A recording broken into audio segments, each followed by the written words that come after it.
Eu quero convidar você a repetir comigo esse tema, orfandade. Mais forte. Você sabe que Apocalipse capítulo 2, capítulo 21, verso 7, tem uma afirmação maravilhosa. Eu quero começar a minha fala nesse tema, nesse versículo. Vamos lá. Toda a igreja.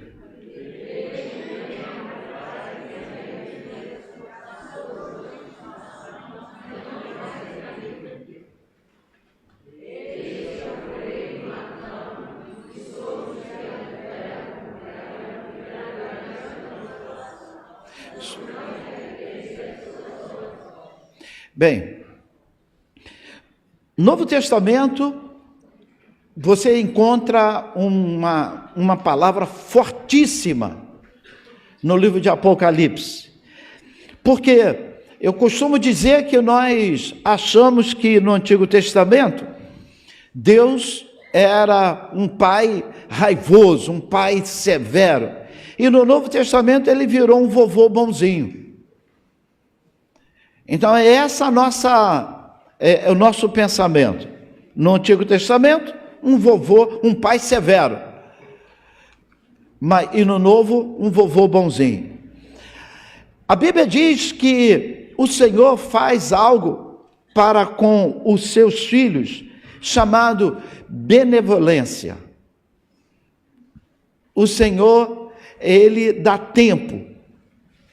Então você tem nesse texto de Apocalipse, Jesus falando para a igreja: eu dei tempo para que você se arrependesse.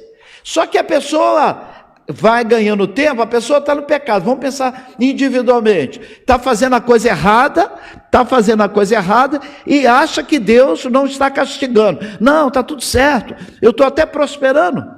Então acha que Deus está permitindo o erro. Não, o Senhor está te dando tempo para que você se arrependa. Foi isso que aconteceu em Apocalipse capítulo 21. Dei tempo para que se arrependesse, mas como você não se arrependeu, eu venho a ti, te coloco de cama, e vou fazer, e vou acontecer. Depois leia o livro de Apocalipse 21, aquela igreja que brincou com o Senhor.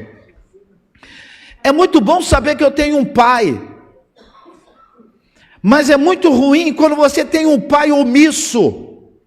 Aquele pai que fala assim: pergunta sua mãe. Pergunta sua mãe, é sua mãe que resolve.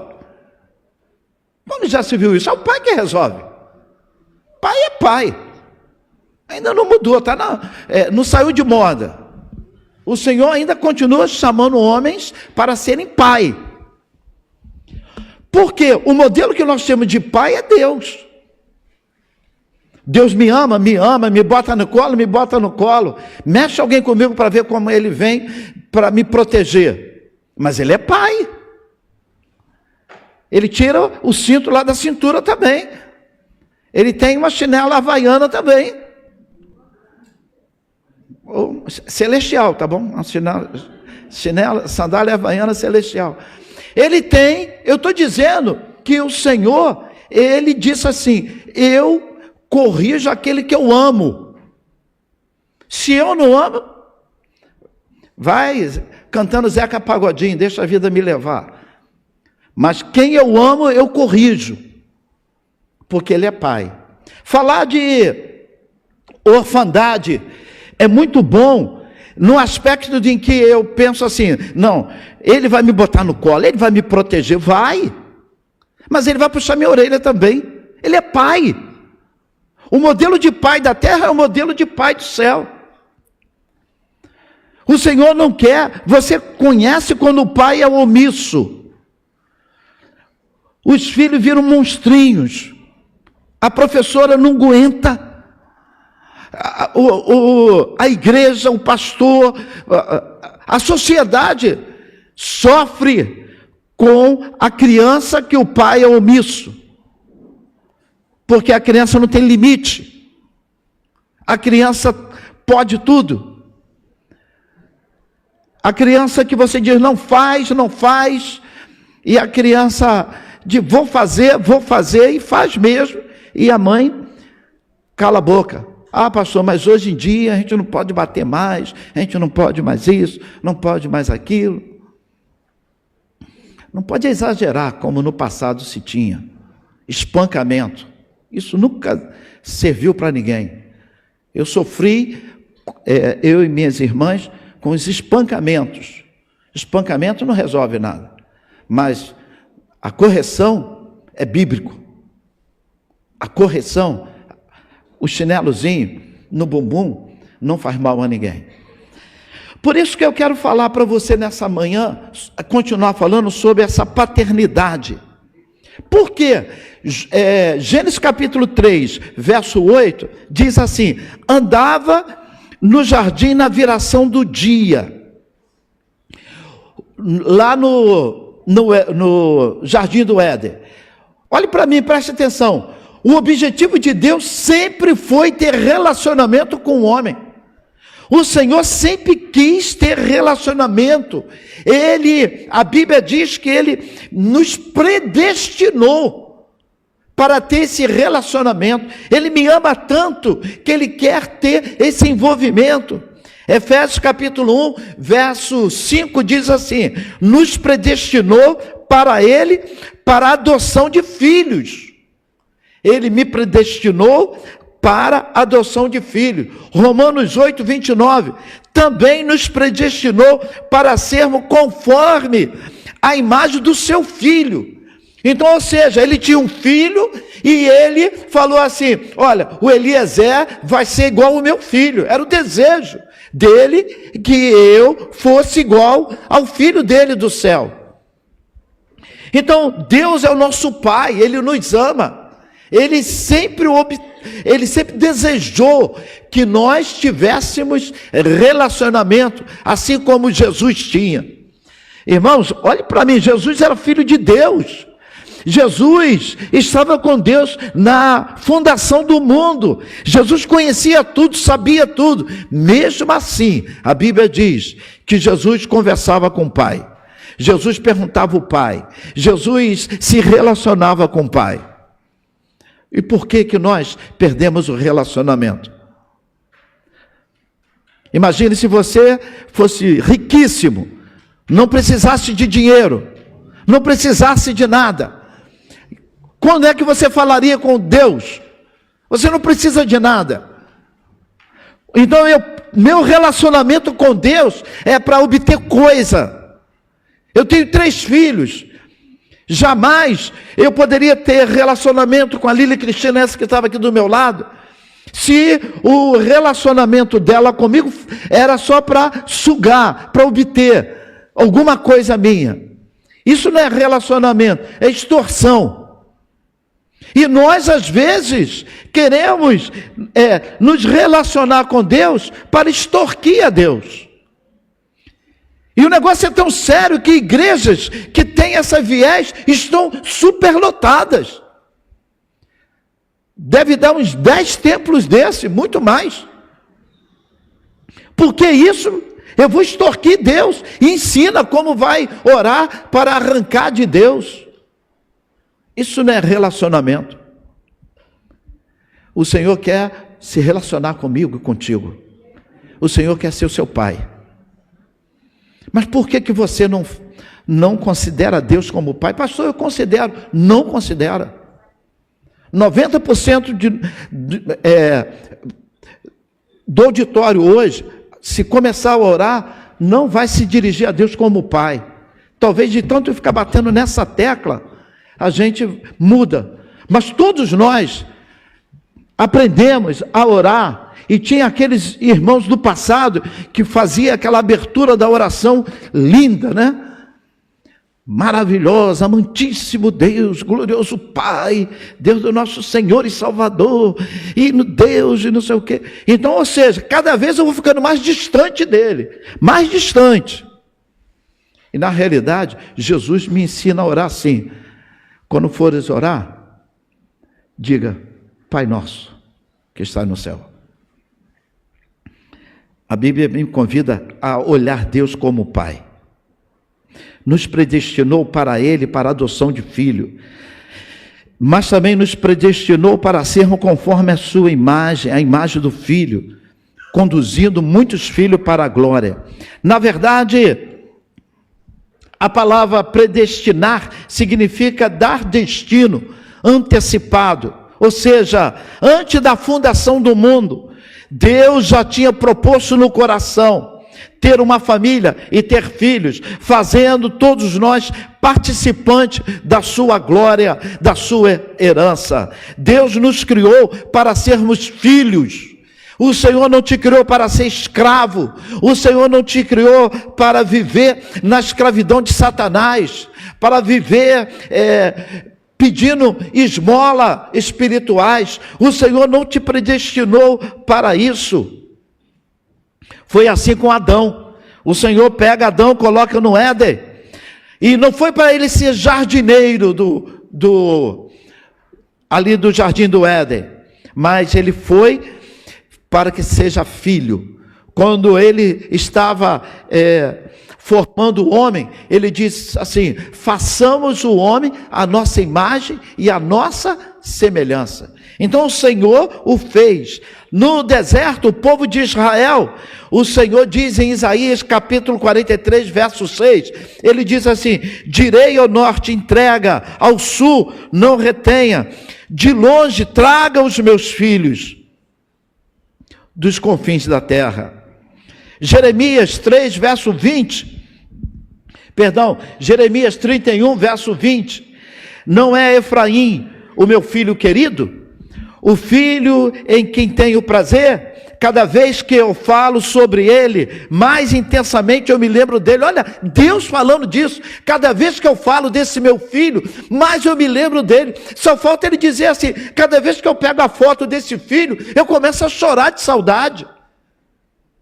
Não está assim. Mas a lógica é essa: cada vez que mais eu falo sobre ele, mais intensamente eu me lembro dele. Por isso o meu coração está ansioso, tenho por ele grande compaixão, declara o Senhor dos Exércitos. Ele diz: eu tenho o meu povo como filho, eu amo meu filho. E Oséias capítulo 11, verso 1, diz assim: quando Israel era menino eu o amei, e do Egito eu chamei filho, vem para o encontro do Pai. Nós somos filhos, irmãos. Mas por que viver se somos filhos? Se Jesus disse que eu vim para que tenham vida e vida em abundância, por que vivemos até hoje um sentimento de orfandade espiritual? Eu sou órfão espiritual. Eu vivo à busca de religião, de gurus, de pastor e de bispo, porque eu sou órfão espiritual.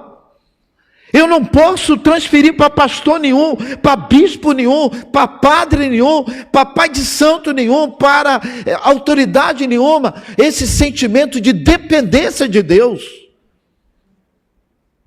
Eu sofro às vezes aqui em Laranjeiras, esses anos que eu estou aqui, de vez em quando alguém fica tendo um relacionamento comigo, me colocando como guru. Eu devo fazer isso, eu devo fazer aquilo.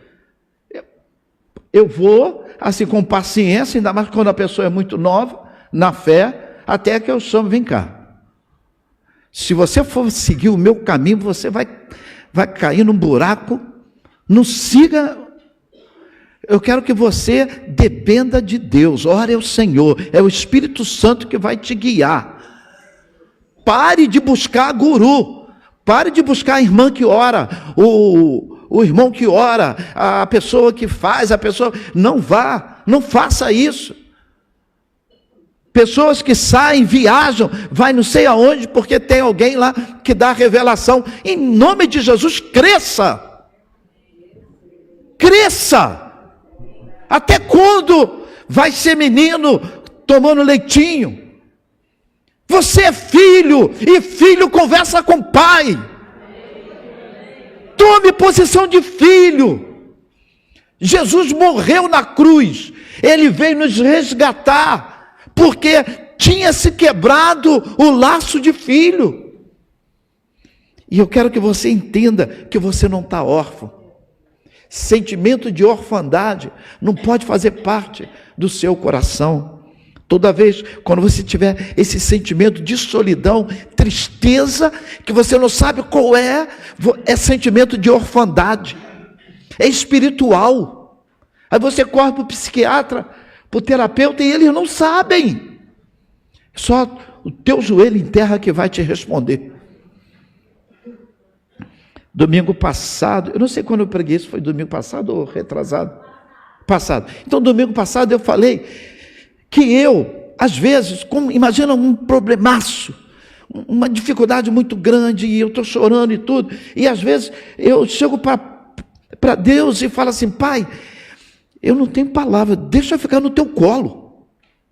Eu não tenho palavra. Aí eu me ajoelho, eu fico me ajoelhado, quietinho.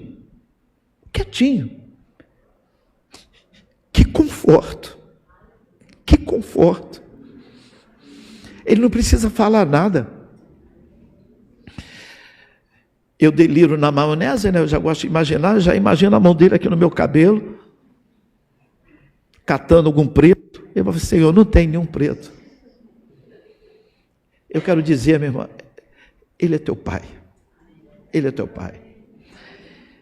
Domingo passado eu falei que a dificuldade de não vermos Deus como Pai, é porque o nosso Pai da terra deixou a desejar. Mas sabe por que ele deixou a desejar? Porque o pai dele deixou a desejar. Sabe por que o pai dele deixou a desejar? Porque o pai dele deixou a desejar. Alguém tem que quebrar isso. Alguém tem que quebrar isso. Você vai reproduzir no teu filho o mesmo equívoco. Quando é que isso vai acabar?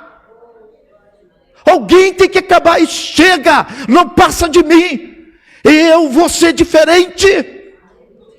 Eu vou amar, eu vou ser um pai, eu vou ser uma mãe, eu vou abraçar, eu não vou desprezar. Se eu já fiz, se na gravidez eu não queria muito, mas agora veio, a vontade do Senhor se cumpriu, e o Senhor vai te dar força.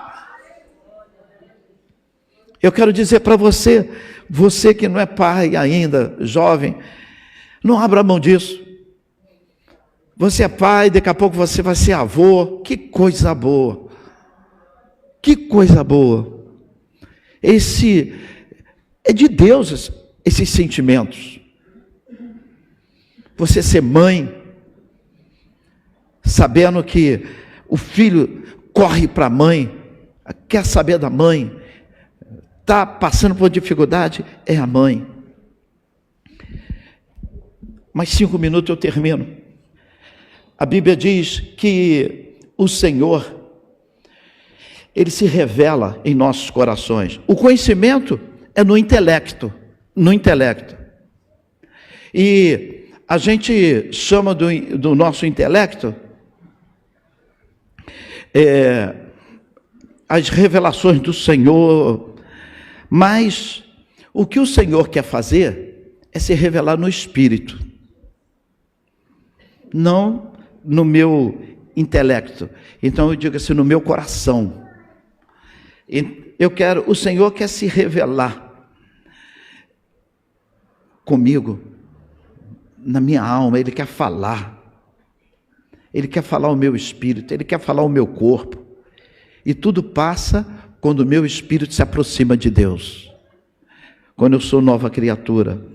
O próprio Romanos capítulo 8, 16 diz assim: o próprio Espírito de Deus testemunha com o nosso espírito que nós somos filhos de Deus. Olha só o esforço que Deus fez para que pastor Ludovico, para que Ana, para que Valdeci, olha o esforço que Deus faz para que nós entendamos e que nós não tenhamos esse espírito de orfandade.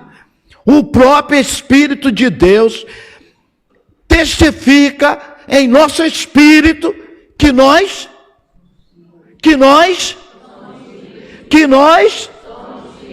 então todo dia acorda, olha no espelho e diz: eu sou filho de Deus.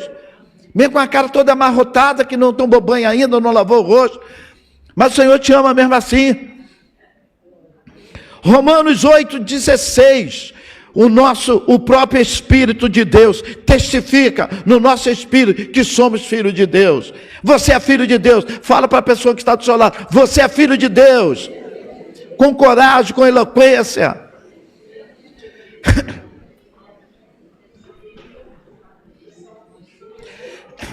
Eu quero dizer para você que você pode ser o maior teólogo do mundo.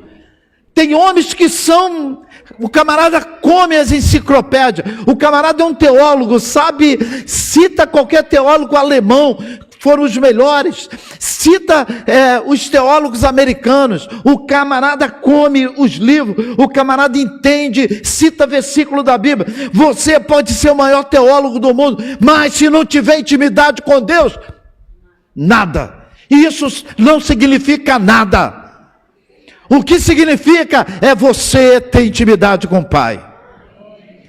Se você não tem intimidade com o Pai, você vai ser aquela lata que vai ter que fazer barulho. Sabe com quem está falando? Sou o teólogo tal, sou o pastor tal, sou... Você não é nada. Se você não tiver intimidade com Deus. Jesus foi um modelo. Efésios 1, verso 5, ele diz assim: por meio de Jesus Cristo, segundo o beneplácito da sua vontade, do seu grande querer, beneplácito, o grande querer dele, todos quanto receberam, deu-lhes o poder de serem feitos filhos de Deus. Olha, o Espírito Santo de Deus testifica que você é filho. Ele te dá poder para que você seja filho de Deus. E por que você não é filho de Deus? Vive como filho dos outros. Vive como órfão. Jesus, e eu encerro aqui usando esse exemplo de Jesus. Jesus, ele chamava Deus de um nome. Qual era o nome que Jesus se referia a Deus? Abba, Abba, Abba, Abba. Se você assistir aquelas séries de Jesus que dá no Netflix, você vê ali, ele sempre se referindo a Abba, o Pai. Abba tem algo muito mais, íntimo, que nós talvez perdemos na nossa língua portuguesa. Jesus, em Marcos 14:36, ele disse assim: Abba, Pai, tudo te é possível. Tudo te é possível. Algumas, quando é com dois B's, Abba, Abba, A-B-A, Abba. Aí tem momento que você vai ver Abba, B-B-A. Então significa paizinho. Então era quando Jesus se referia, ele com essa intimidade, paizinho. Domingo passado eu falei, né, como Lídia Cristina fazia, né? Prontinha e queria sair, e disse: paizinho, se o senhor não quiser, eu não saio. Me levava no bico, né? Então, ou seja, quando chama de paizinho, homem é bobo mesmo, pronto, acaba, né? Vai pro ralo a rigidez. Leva no bico. E Jesus, ele chamava o Deus de Abba, paizinho. Paizinho. Acho que é por isso que os baianos chamam maninha, painho, né? Eu quero encerrar pedindo você para ficar em pé, senão acaba não encerrando. Só para fingir que está terminando. Para fingir que está terminando, tá? Fique de pé. Vou pedir a Jaqueline, que está ali. Jaqueline, Romanos 8:15 e depois Gálatas 4:6. Romanos 8:15, Gálatas 4:6.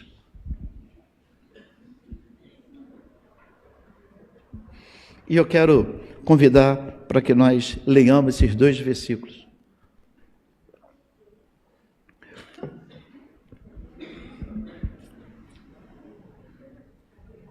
Sabe qual é o nome favorito de Deus? Deus, de todos os nomes, o favorito é ser pai. Se você vai ver na Bíblia, Jesus se refere a Deus como pai só no livro de João 180 vezes. Pai, pai, pai, pai, pai. E você chama assim, Deus, Deus, Deus, Deus, Deus. Você não consegue chamar Deus de pai. Vamos lá, Romanos 8, verso 15, depois a gente vai ler Gálatas 4, 6. Primeiro Romanos, vamos, toda a igreja. Porque não receber...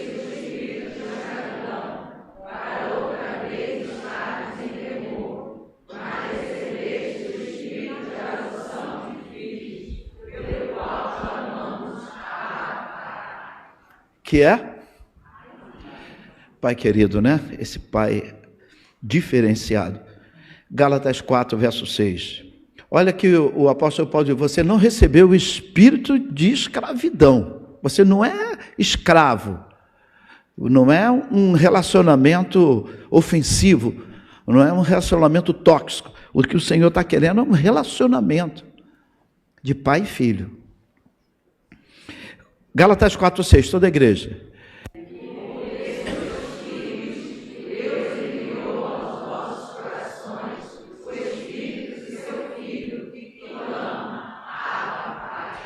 Deus enviou o quê? Pode deixar, por favor. Vamos lá, Deus enviou o quê? Em nossos... O mesmo Espírito, por que Jesus podia e você não pode? Se o mesmo Espírito que estava no coração de Jesus está no seu. Então não tem desculpa. Deus enviou o mesmo Espírito.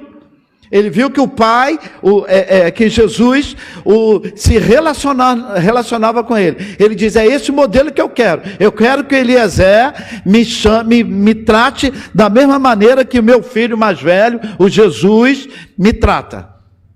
Em palavras simplificadas. Então, o que eu posso fazer? Já que ele é tão cabeçudo, eu vou botar o espírito do meu filho no coração dele, para ver se ele entenda. E mesmo assim, o crente não entende.